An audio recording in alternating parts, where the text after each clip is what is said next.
اور ہم نے سلیمان کے لیے ہوا کو مسخر کر دیا کہ صبح کی منزل اس کی مہینہ بھر کی ہوتی تھی اور شام کی منزل بھی مہینہ بھر کی ہوتی تھی۔ دیگر معجزات کی طرح اللہ تعالی نے سلیمان علیہ السلام کو یہ معجزہ بھی عطا فرمایا کہ تیز و تند ہوا کو ان کا تابع فرمان بنا دیا۔ آپ اس ہوا کو جس طرح کا حکم دیتے وہ حکم کی تعمیل کرتی، اور اس طرح آپ ایک ماہ کا سفر چند گھنٹوں میں طے کر لیا کرتے تھے۔ داؤد علیہ السلام کو تو اللہ تعالیٰ نے لوہے کی ڈھلائی کا کام سکھایا تھا، جبکہ سلیمان علیہ السلام کو لوہے کی ڈھلائی کے علاوہ تانبے کی ڈھلائی کا فن بھی سکھایا۔ سورہ سبا آیت 12 میں اللہ تعالیٰ فرماتے ہیں، اور ہم نے اس کے لیے تانبے کا چشمہ بہا دیا۔ اس چشمے میں پانی کی بجائے تانبا بہتا تھا، آپ اس سے جو چاہتے بنا لیتے۔ آپ گھوڑوں کو بہت پسند فرماتے تھے، آپ کے پاس بہت سے گھوڑے تھے۔ اللہ تعالیٰ سورۃ صاد آیت 30 تا 33 میں فرماتے ہیں، اور ہم نے داؤد کو سلیمان عطا فرمایا جو بڑا اچھا بندہ تھا اور بے حد رجوع کرنے والا تھا۔ جب ان کے سامنے شام کے وقت تیز رو خاصے کے گھوڑے پیش کیے گئے تو کہنے لگے، میں نے ان گھوڑوں پر اپنے پروردگار کی یاد کو ترجیح دی یہاں تک کہ آفتاب غروب ہو گیا۔ ان گھوڑوں کو دوبارہ میرے سامنے لاؤ۔ پھر تو ان کی پنڈلیوں اور گردنوں پر ہاتھ پھیرنے لگے۔ گھوڑے 20,000 سے زائد تھے۔ گھوڑوں کے معائنے میں ان کا روزمرہ کا ذکر رہ گیا، تب انہیں ذکر الہی کا خیال آیا، جس پر انہیں سخت صدمہ ہوا اور کہنے لگے کہ میں گھوڑوں کی محبت میں اتنا گم ہو گیا کہ سورج غروب ہو گیا۔ تو ان گھوڑوں کو دوڑایا کہ وہ نظروں سے اوجھل ہو گئے۔ پھر انہیں دوبارہ طلب کیا اور پیار محبت سے ان کی پنڈلیوں اور گردنوں پر ہاتھ پھیرنا شروع کر دیا۔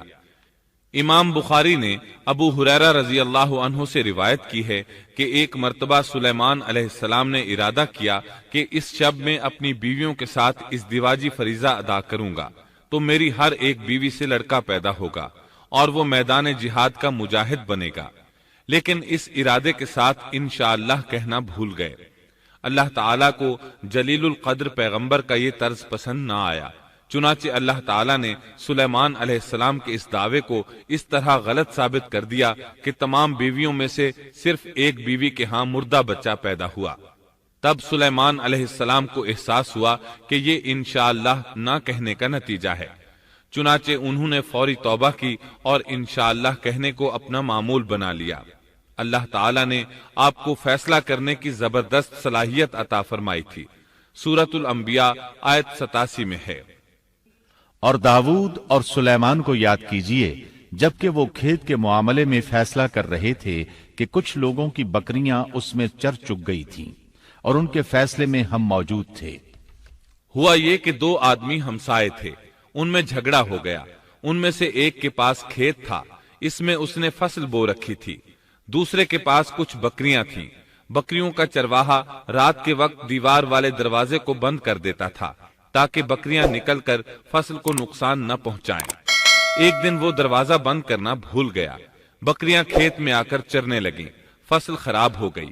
دونوں داؤد علیہ السلام کے پاس آئے، اپنا مقدمہ پیش کیا۔ داؤد علیہ السلام قاضی بھی تھے۔ اس وقت سلیمان علیہ السلام کہیں گئے ہوئے تھے۔ داؤد علیہ السلام مقدمہ سن کر کہنے لگے، یہ بکریوں والے کی سستی کا نتیجہ ہے، اس کا حل یہی ہے کہ وہ تیری بکریاں اپنی تحویل میں لے لے۔ دونوں فریق باہر نکلے تو سلیمان علیہ السلام سے ملاقات ہوئی۔ انہوں نے تفصیل سن کر فرمایا، میرے ساتھ آؤ۔ وہ انہیں داؤد علیہ السلام کے پاس لے آئے اور بولے، اس مقدمے کا اس سے بہتر فیصلہ یہ ہے کہ یہ بکریاں زمین والے کو دے دیں اور زمین بکریوں والے کو۔ جب بکریوں والا زمین کو پہلی حالت میں اگا دے گا تو آپ دونوں کی چیزیں انہیں لوٹا دیں۔ اس دوران کھیتی کا مالک بکریوں کے دودھ سے فائدہ حاصل کرتا رہے گا۔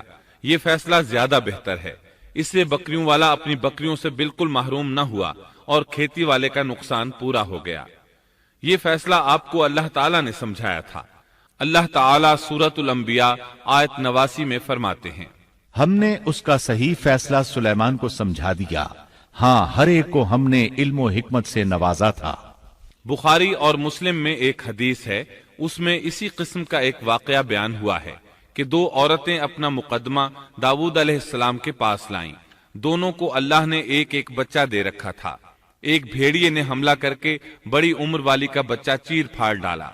عورت چالاک تھی، اس نے چھوٹی عمر والی کا بچہ چھین لیا کہ یہ میرا بچہ ہے۔ داؤد علیہ السلام نے دیکھا بچہ بڑی عورت کے پاس ہے تو اس کے حق میں فیصلہ دے دیا۔ سلیمان علیہ السلام نے داؤد علیہ السلام سے اجازت چاہتے ہوئے کہا، کیا میں اس مقدمے کا فیصلہ کر سکتا ہوں؟ انہوں نے اجازت دے دی۔ سلیمان علیہ السلام نے عورت سے کہا، بچہ مجھے دے دو۔ بچہ ہاتھ میں لے کر انہوں نے تلوار نکالی اور دونوں عورتوں سے فرمایا، میں اس کے 2 ٹکڑے کر کے تم دونوں میں برابر برابر تقسیم کرنے لگا ہوں۔ یہ سن کر بڑی عورت بولی کہ ٹھیک ہے، جبکہ چھوٹی عورت مامتا کی وجہ سے چلا اٹھی کہ آپ اسے زندہ رہنے دیں اور اسے دے دیں۔ یہ سنتے ہی سلیمان علیہ السلام بول اٹھے، تو ہی اس کی ماں ہے، جس سے اپنے بچے کے ٹکڑے دیکھنا برداشت نہ ہو سکا، پھر بچہ اسے دے دیا۔ سلیمان علیہ السلام کا ایک تیسرا واقعہ قرآن میں یوں ہے، سورۃ النمل آیت 17 اور 18 میں ہے، اور سلیمان کے سامنے ان کے تمام لشکر جنات، انسان اور پرندوں میں سے جمع کیے گئے، ہر قسم الگ الگ کھڑی کر دی گئی۔ جب وہ چیونٹیوں کے میدان میں پہنچے تو ایک چیونٹی نے کہا، اے چیونٹیوں، اپنے اپنے گھروں میں گھس جاؤ، ایسا نہ ہو کہ بے خبری میں سلیمان اور ان کا لشکر تمہیں روند ڈالے۔ ان تمام لشکروں کو اکٹھا کیا گیا تھا۔ اللہ تعالی نے چیونٹی کی یہ بات سلیمان علیہ السلام کو سنوا دی۔